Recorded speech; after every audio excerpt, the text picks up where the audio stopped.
Good morning friends, मैं विवेक अवस्थी अपने YouTube channel KN study point पर आपका स्वागत करता हूं। आज के प्रश्नोत्तर श्रृंखला में हम लोग मॉडर्न इंडिया के प्रश्नों के साथ उपस्थित हुए हैं। तो हम लोग आज डिस्कस करेंगे मॉडर्न इंडिया के कुछ प्रश्न, जिसमें से पहला प्रश्न है, गदर पार्टी के संस्थापक कौन थे? ऑप्शन है आपके सामने, अपना ऑप्शन आप ऑब्जर्व करेंगे। गदर पार्टी के संस्थापक कौन थे? सोहन सिंह भाकना, लाला हरदयाल, भगत सिंह, बिष्ट गणेश पिंगले। तो इसका आंसर क्या होगा? इसका आंसर होगा सोहन सिंह। ए ऑप्शन होगा।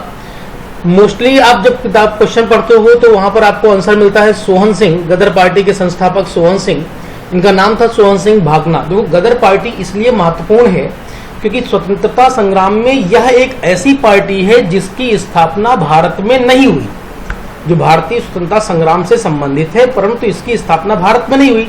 इसकी स्थापना कहां हो रही है? इसकी स्थापना हो रही है अमेरिका में। क्लियर?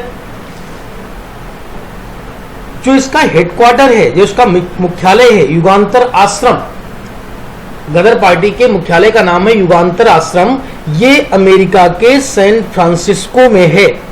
युगांतर आश्रम सैन फ्रांसिस्को में स्थित है, अमेरिका में, और अमेरिका में ही इसकी स्थापना हुई थी 1913।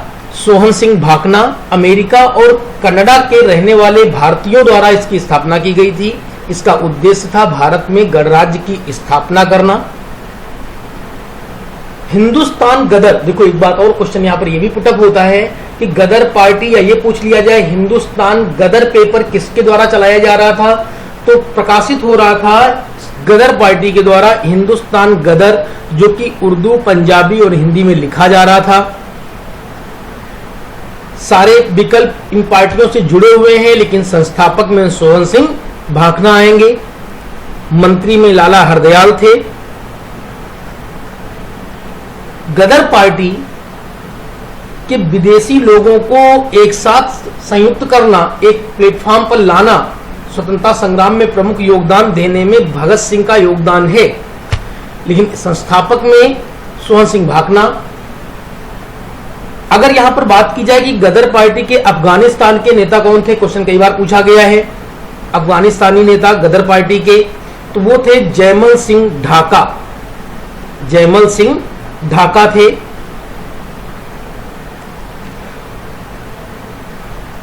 गणतंत्र को लेकर गदर पार्टी के द्वारा सबसे पहले प्रस्ताव पास किया गया, और यह पास हुआ था 21 अप्रैल 1913 को। कांग्रेस ने इसको पास किया है बहुत समय के उपरांत, 16 वर्ष के उपरांत, 1929 में आकर के अपने अधिवेशन में। लेकिन यहां जो गदर पार्टी ने गणतंत्र पास किया था, प्रस्ताव पास किया था, वो 1913 में पास कर लिया था। तो कंटेंट आपके पास हुआ, गणतंत्र को लेकर के गदर पार्टी ने प्रस्ताव पास किया 1913 में। 1913 में स्थापना हुई। सोहन सिंह भाकना ने इसकी स्थापना की, और यही वो पार्टी है जिसको प्रशांत तट का हिंदी संघ कहा जाता था। क्लियर?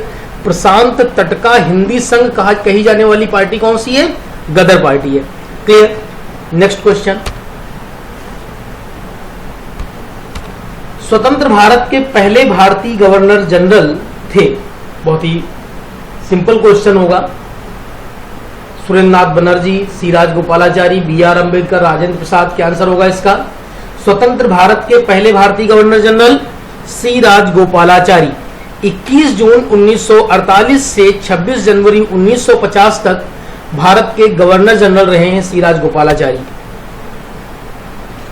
नेक्स्ट, सूची को सुमेलित करना है, तो इसका सिंपल तरीका हम लोगों ने बोला था कि ABCD जो आपके सामने विकल्प दिए हुए हैं, उनको सूची सेकंड से हम लोग जोड़ लेंगे, फिर आंसर करेंगे। देखिए, लॉर्ड क्लाइव के लिए क्या है? लॉर्ड वेलेस्ली, लॉर्ड डलहौजी और लॉर्ड कर्जन। देन हम लोग बात करेंगे क्या आंसर होगा इसका।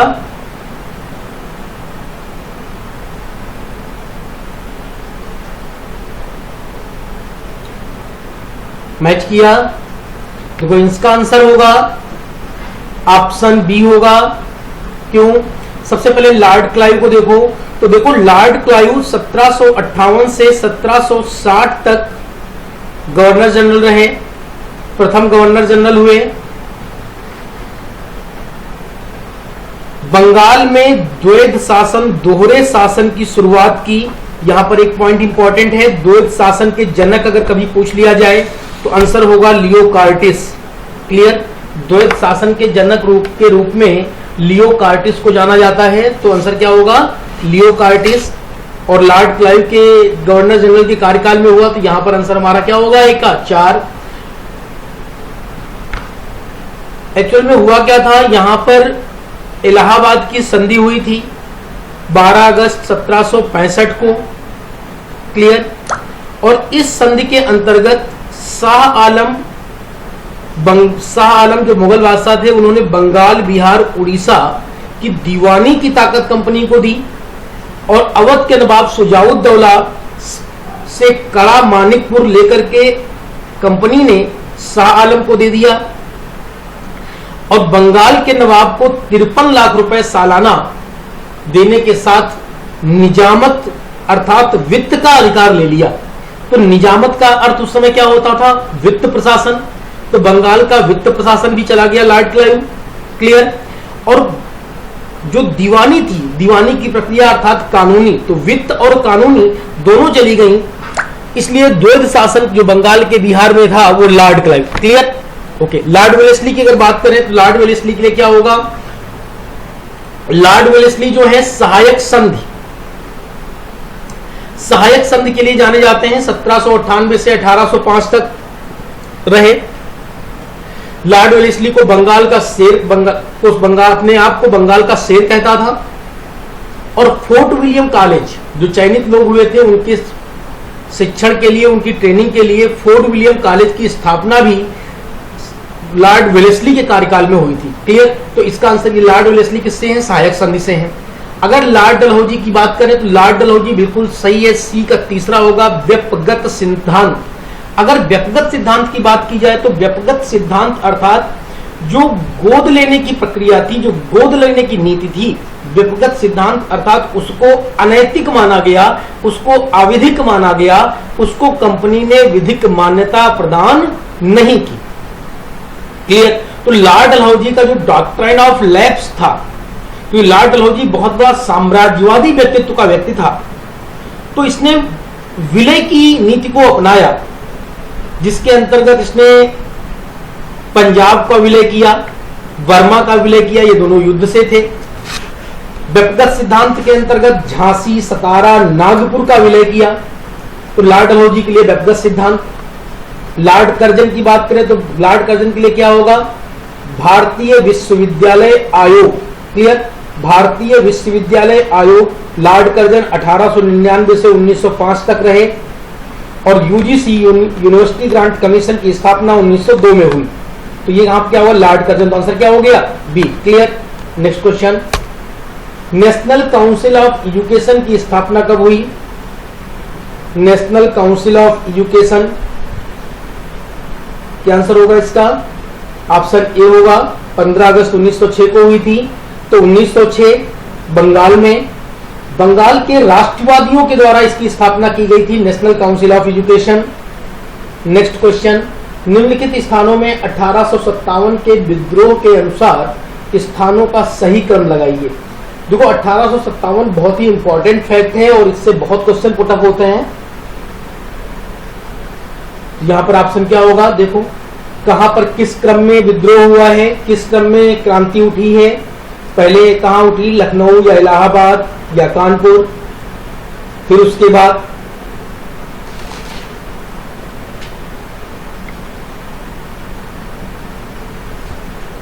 इसका आंसर होगा लखनऊ, कानपुर, इलाहाबाद। 213 यानी कि बी ऑप्शन होगा। लखनऊ में 1857 की क्रांति की शुरुआत तो मंगल पांडे से है। 10 मार्च 1857 होना 10 मई से था, लेकिन अचानक शुरू हो गया बैरकपुर छावनी से। परेड के समय एक अंग्रेजी अधिकारी को गोली मारी थी।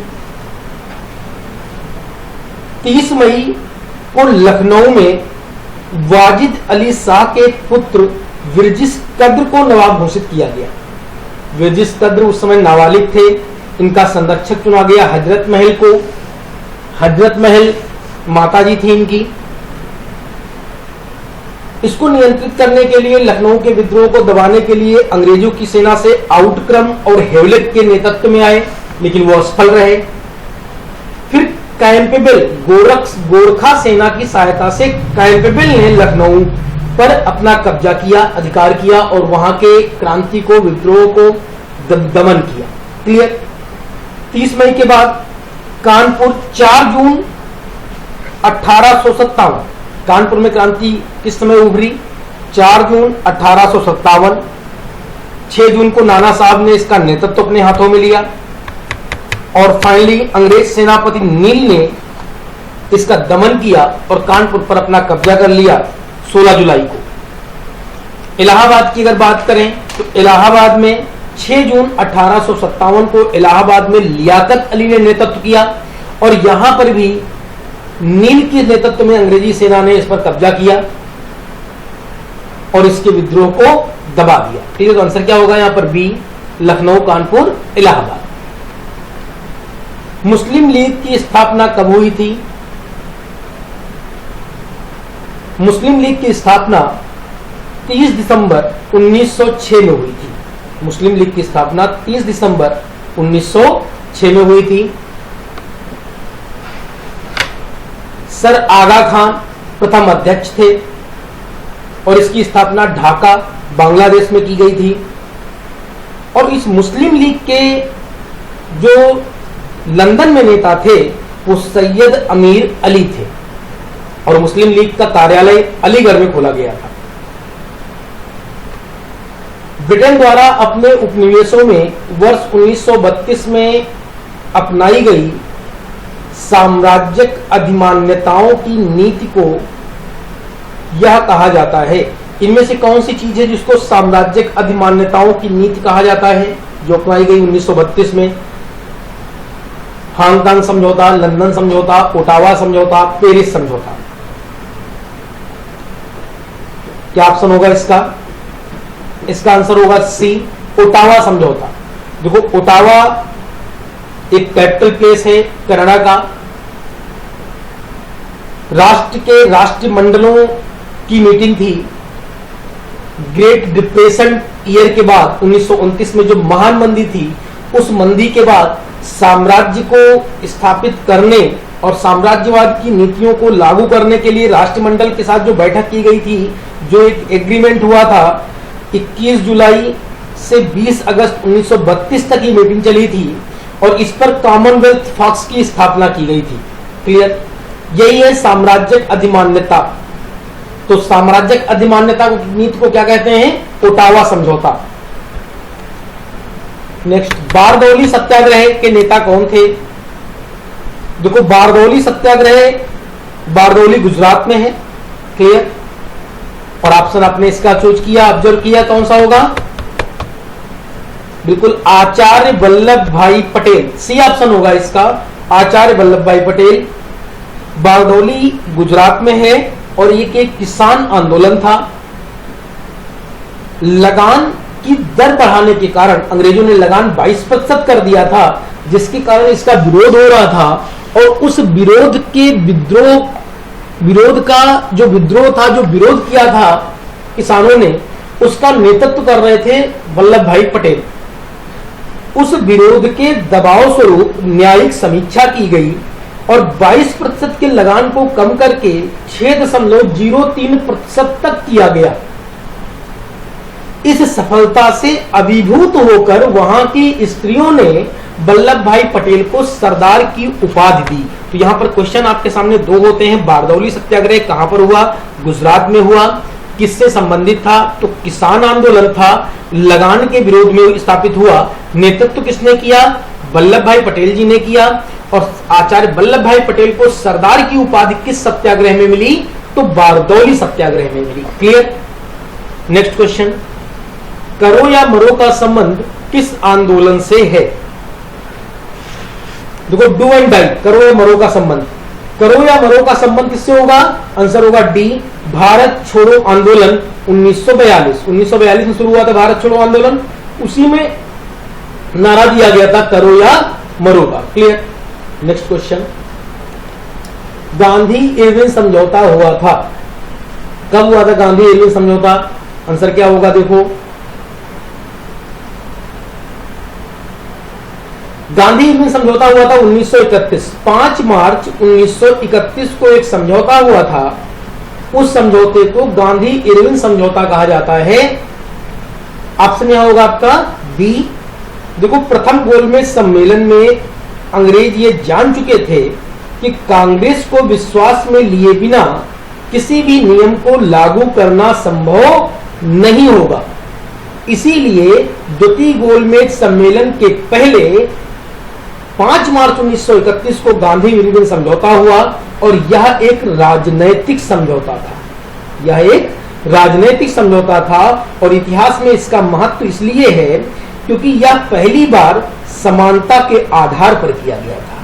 यह समझौता दोनों पक्षों से बिंदुओं पर किया गया था, समानता के आधार पर किया गया था, सिर्फ एक की शर्तें नहीं थी।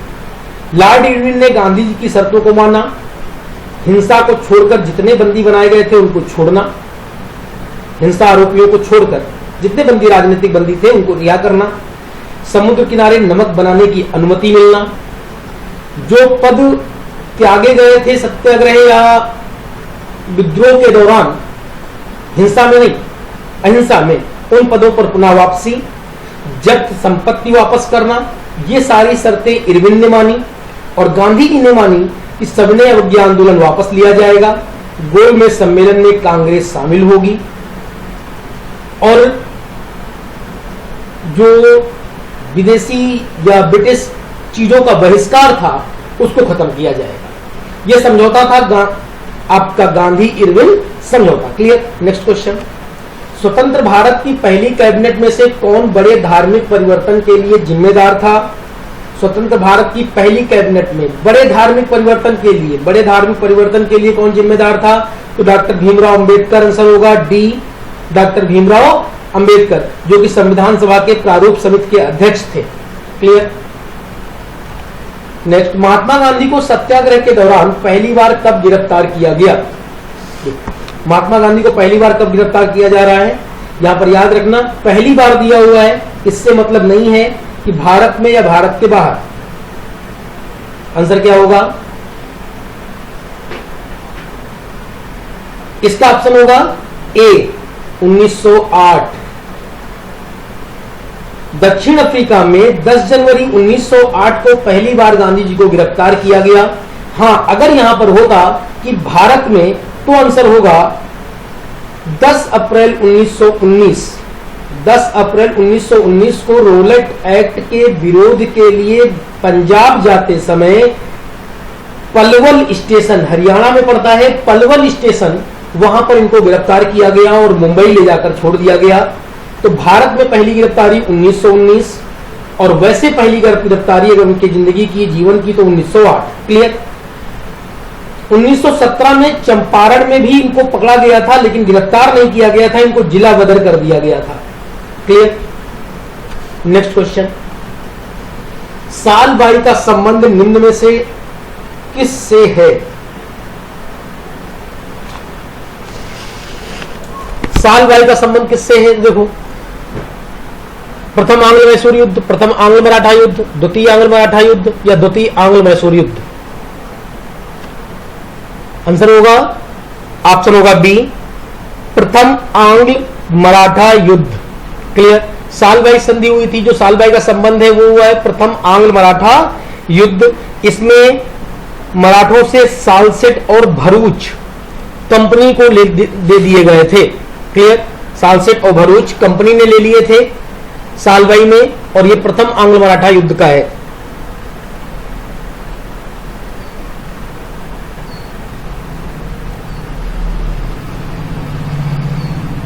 निम्नलिखित में से किसे लोकनायक के रूप में जाना जाता है? लोकनायक, देखो, लोकनायक के रूप में जाना जाता है किसको? महात्मा गांधी, लाला लाजपत राय, दादा भाई नौरोजी, जयप्रकाश नारायण। क्या ऑप्शन होगा? लोकनायक के रूप में जयप्रकाश नारायण को जाना जाता है। जयप्रकाश नारायण को ही लोकनायक कहा जाता है। जयप्रकाश नारायण लोक आंदोलन का नेतृत्व करते थे। क्लियर? और जयप्रकाश नारायण को 1999 में भारत रत्न भी दिया गया है। तो जयप्रकाश नारायण को लोकनायक कहा जाता था क्योंकि लोक आंदोलन का ये नेतृत्व कर रहे थे। नेक्स्ट क्वेश्चन, गांधी जी का दांडी मार्च निम्न में से किसका हिस्सा था? गांधी जी के द्वारा जो दांडी मार्च किया गया था वो किसका हिस्सा था? भारत छोड़ो आंदोलन का था, सविनय अवज्ञा आंदोलन का था, असहयोग आंदोलन का था, या स्वशासन लीग का था? सबसे पहले तो याद इंपॉर्टेंट ये है कि गांधी जी का दांडी मार्च हुआ कब था, तो आंदोलन क्लियर होगा क्योंकि भारत छोड़ो आंदोलन तो 1942 में है। तो इसका ऑप्शन क्या होगा? यहाँ पे बी ऑप्शन होगा, सविनय अवज्ञा आंदोलन। क्लियर, सविनय अवज्ञा आंदोलन। 12 मार्च 1930 को दांडी मार्च प्रारंभ किया गया था नमक कानून के विरोध में, और 6 अप्रैल 1930 को यह पूरा हुआ था। साबरमती आश्रम से दांडी गांव तक ये मार्च चला था और यह सविनय अवज्ञा आंदोलन का एक भाग था। क्लियर। नेक्स्ट क्वेश्चन, निम्न में से किस अधिनियम द्वारा भारत के व्यापार पर ईस्ट इंडिया कंपनी के एकाधिकार को समाप्त किया गया? यहां पर दो क्वेश्चन ये नहीं कह रहा है कि व्यापार के अधिकार को समाप्त किया गया, व्यापार के एकाधिकार को समाप्त किया गया। तो आप ऑप्शन देखिए, कौन से चार्टर अधिनियम में व्यापार पर एकाधिकार समाप्त हुआ है?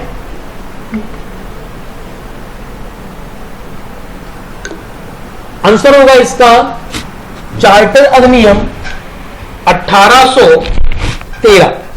क्लियर, चार्टर अधिनियम 1813। चार्टर अधिनियम 1813 पर जितनी भी यूरोपीय कंपनियां थीं उन सभी को भारत के साथ व्यापार करने का अधिकार मिल गया था। कंपनी का एकाधिकार समाप्त कर दिया गया था, परंतु चीन के साथ इसके व्यापार को चालू रखा गया था।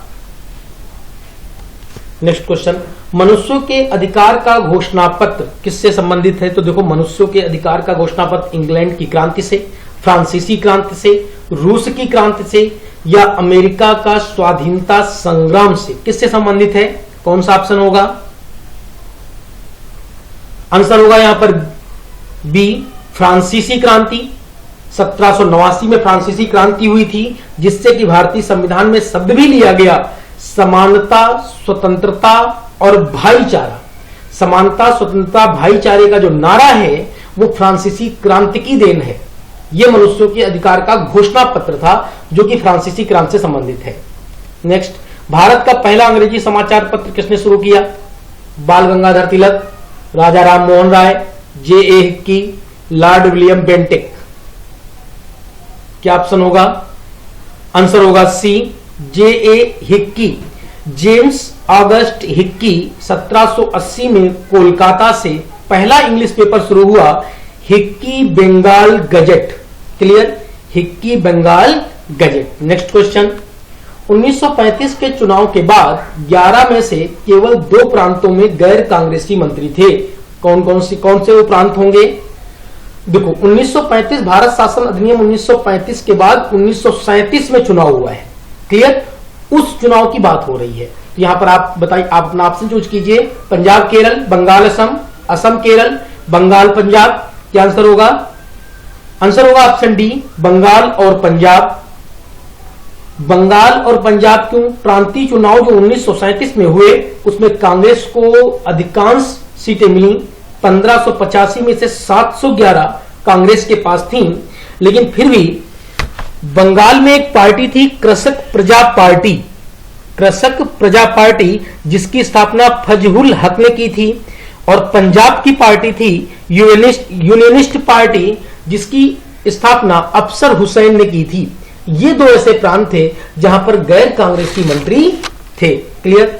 नेक्स्ट क्वेश्चन, वाडियार वंश का शासन किस स्थान पर था? देखो, वाडियार वंश क्या था और इसका शासन किस स्थान पर था? ऑप्शन बताइए, सोचिए, अपना चूज कीजिए, ऑब्जर्व कीजिए। मैसूर, गुवाहाटी, पटना, जबलपुर। आंसर क्या होगा इसका? ए ऑप्शन होगा मैसूर। एक हिंदू शासन है, एक हिंदू शासक है वाडियार वंश। महामहिम शब्दावली है इसकी। कृष्ण प्रति इसके महत्वपूर्ण शासक थे और यह मैसूर में स्थापित था। क्लियर। नेक्स्ट क्वेश्चन, निम्नलिखित में से किसको शेर ए पंजाब के नाम से जाना जाता है? शेर ए पंजाब, ऑप्शन है आपके सामने, सुखदेव राजगुरु, ऊधम सिंह, लाला लाजपत राय, भगत सिंह। शेर ए पंजाब। क्लियर। क्या ऑप्शन होगा? आंसर सी ऑप्शन होगा लाला लाजपत राय, क्योंकि लाला लाजपत राय को पंजाब केसरी कहा जाता था और पंजाब केसरी का ही अर्थ होता है शेरे पंजाब। हां, अगर लाला लाजपत राय यहां पर ऑप्शन ना होता, ऑप्शन कुछ और होते, तो एक नाम और है जिसको शेरे पंजाब कहा जाता था, महाराजा रणजीत सिंह। क्लियर, महाराजा रणजीत सिंह। तो नेक्स्ट क्वेश्चन, 1896 के भारतीय राष्ट्रीय कांग्रेस का अधिवेशन किसके लिए विख्यात है? 1896 का जो कांग्रेस का अधिवेशन था वो किस कार्य के लिए विख्यात है? ऑप्शन, राष्ट्रगान का प्रथम बार गायन, राष्ट्रीय गीत का प्रथम बार गायन, पहली बार तिरंगा फहराया गया, या इनमें से कोई नहीं। तो सबसे पहले 1896 का जो अधिवेशन हुआ वो किसके लिए, किसकी अध्यक्षता में हुआ? राष्ट्रीय गीत, आंसर होगा यहां पर क्या होगा हमारा, राष्ट्रीय गीत का प्रथम बार गायन किया गया। ऑप्शन होगा बी, बिल्कुल पहली बार राष्ट्रीय गीत का गायन किया गया 1896। रहीमतुल्ला एम सयानी की अध्यक्षता में कोलकाता में यह अधिवेशन किया गया और इसमें वंदे मातरम को गाया गया, जिसे राष्ट्रीय गीत के रूप में 1937 तक रहा हमारा। वंदे मातरम आनंद मठ से लिया गया है, जिसकी रचना बंकिम चंद्र चटर्जी ने की है। क्लियर, जिसकी रचना बंकिम चंद्र चटर्जी। तो यहां पर कितने कंटेंट हुए हमारे? वंदे मातरम किससे है? आनंद मठ से, बंकिम चंद्र चटर्जी। तो राष्ट्र 1896 के कांग्रेस के अधिवेशन में पहली बार इसको गाया गया। Clear. Next question, Rabindranath Tagore द्वारा नाइटहुड की उपाधि किस घटना के विरोध में वापस की गई? तो यहां पर देखो, रविन्द्रनाथ टैगोर को जो नाइटहुड की उपाधि मिली थी वो कब मिली थी? 1915 में ब्रिटिश शासन सरकार द्वारा। तो पहला कंटेंट हमारा हो जाएगा, नाइटहुड की उपाधि कब मिली? 1915। साहित्य के लिए नोबेल पुरस्कार मिल चुका है 1913 में। इनकी रचनाएं थी गीतांजलि, गीताली, गीतमाल्या, शिशु, भोलानाथ, कड़िका। और अपनी इस नाइटहुड की उपाधि को जलियांवाला जो बाग हत्याकांड हुआ था, आंसर ए होगा इसका, जलियांवाला बाग हत्याकांड 1919 में हुआ था, 13 अप्रैल 1919। उस हत्याकांड के बाद इन्होंने अपनी नाइटहुड की उपाधि को वापस कर दिया। क्लियर। नेक्स्ट क्वेश्चन, कांग्रेस के किस अधिवेशन में मुस्लिमों के लिए पृथक मतदाता दल को स्वीकार किया गया? कांग्रेस के किस अधिवेशन में? 1909 में इसकी शुरुआत हो जाती है, लेकिन कांग्रेस के किस अधिवेशन में इसको स्वीकार कर लिया गया पृथक मतदाता दल? सांप्रदायिकता की यहीं से शुरुआत हो जाती है। तो आंसर क्या होगा इसका? इसका आंसर होगा बी, लखनऊ अधिवेशन 1916।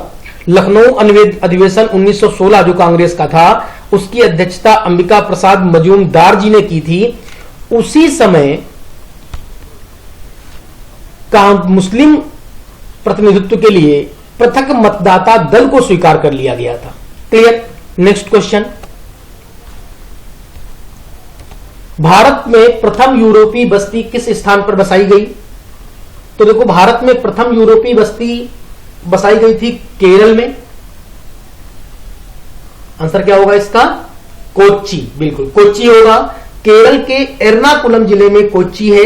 कोच्चि फोर्ट स्थापना की गई थी, जो भारत में प्रथम यूरोपीय बस्ती थी। क्लियर।